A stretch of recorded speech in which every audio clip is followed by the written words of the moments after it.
Hello everyone, welcome back to my channel Arpita's glam lifestyle. চলো আজকে তোমাদের সাথে একটা ছোট্ট ব্লগ শেয়ার করবো। আমি প্রথমবার মাটন রান্না করেছিলাম, তো সেটাই তোমাদের সাথে শেয়ার করবো কীভাবে রান্না করেছিলাম। আর প্রথমেই বলে দিই, এইভাবে আমি মাটন রান্না করা শিখেছি হচ্ছে শাশুড়ির কাছ থেকে।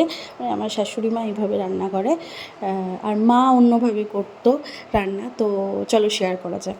প্রথমেই মাটনটা হচ্ছে ভালো করে ধুয়ে নিয়েছি। দেখো পিসগুলো যে বেশিরভাগ পিস, মানে প্রত্যেকটাই পিস বলতে গেলে সেই নারকেল পিস।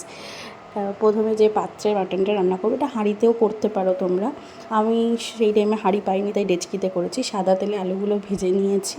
তারপরে সেই পাত্রের মধ্যে দিয়েছি সর্ষের তেল, দিয়ে তেজপাতা, শুকনো লঙ্কা, গোটা গরম মশলা, জিরে ফোড়ন দিয়েছি। ফোড়ন দেওয়ার পরে দিয়ে দিয়েছি কুচিয়ে রাখা পেঁয়াজ।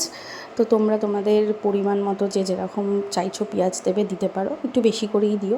তারপরে আদা, রসুন আর কাঁচা লঙ্কার পেস্ট দিয়ে দিয়েছি। তার মধ্যে দিয়ে দিয়েছি লবণ, হলুদ গুঁড়ো, লঙ্কা গুঁড়ো, জিরে গুঁড়ো, ধনে গুঁড়ো দিয়ে ভালো করে মশলাটা কষাতে হবে যতক্ষণ না তেল ছাড়ে। আমার না মনে হয় যে মাংস কষিয়ে প্রেশার কুকারে সিটি দেওয়ার থেকে এইভাবে যদি আমরা মাটন রান্না করি বেশি স্বাদ হয়, মানে এটা আমার খেতে বেশি ভালো লাগে আর কি। তো মশলা যখন তেল ছেড়ে দেবে তখন মাংসটা আমি দিয়ে দিয়েছি দেখো।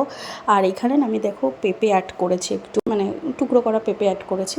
আর রসুন দিলাম। এই যে রসুনটা আমার দেওয়া একটু ভুল হয়েছে, যেহেতু প্রথমবার মিস্টেক তো হবেই।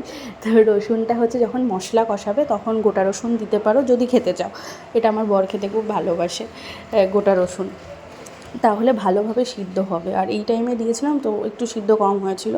আর একটু মনে রাখবে যে মাংস যখন এইভাবে রান্না করবে তখন হচ্ছে 0.5 ঘন্টা কষাতে হবে, আর 1 ঘন্টা পুরো কিন্তু একদম ফোটাতে হবে। আর চর্বিটা হচ্ছে যখন দেখবে মাংস ফোটানোর মানে কিছুটা হয়ে গিয়েছে, নরম হয়ে এসেছে, তারপরে চর্বিটা অ্যাড করবে, নাহলে সব চর্বি গলে যাবে। মাংস যখন জল দেবে তখন হচ্ছে আলুটা অ্যাড করে দিও। এটা তোমার প্রথমবার ট্রাই ছিল, তো কিছু তো ভুলভ্রান্তি হয়েইছে। নেক্সটবার আশা করি সেগুলো হবে না। সেকেন্ডবার যখন আমি ট্রাই করবো তখন তোমাদের সাথে আরও ডিটেলসে ভিডিওটা শেয়ার করব। সবাই জানিও কেমন লাগলো। আর যদি ব্লগ ভালো লেগে থাকে একটু লাইক, কমেন্ট, শেয়ার আর সাবস্ক্রাইব করে দিও। চলো, এটা নেক্সট কোনো ব্লগে দেখা হচ্ছে।